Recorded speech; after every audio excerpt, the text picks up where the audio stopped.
I only have a few questions left, but another question that I have is, I think some of the companies that invested in you, some of the VCs that invested in you are corporate venture capital, right? So they are attached to some of the companies, and then I think until the 2019, there was this kind of hype and trend of, having corporate venture capital and then invest in startup. So you can kind of, get closer to them, but also, get some financial return from them.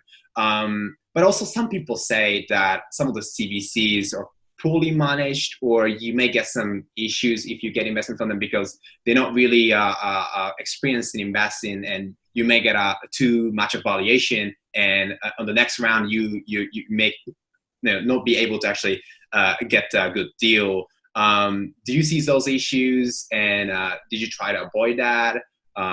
What's your thought on those CVCs? I think it goes back to what I was saying earlier, right? Like, what are you looking Mm-hmm. for in the investment, right? Sure. If you're just looking for cash, Mm-hmm. then right, and you think you can negotiate better terms, and that's good and that's fine. But Mm. if what value are you looking for? And I think that if you're looking for kind of a would you want to do business with that company regardless of if they put money in or not, right? Sure. Would you want them as a shareholder? And if not, then just recognize what you're trying to do, right? And that Mm-hmm. you're I just see. I looking see. for kind of capital funding. And I think that most partnerships where you don't like actually want the partnership, you want the fundraise, Mm-hmm. generally don't work out as well, right?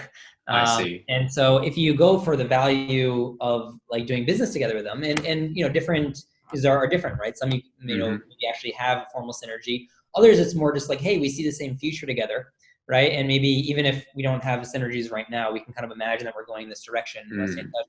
Like there's a lot of good reasons to do things, Mm-hmm. but just don't fool yourself on what those reasons are.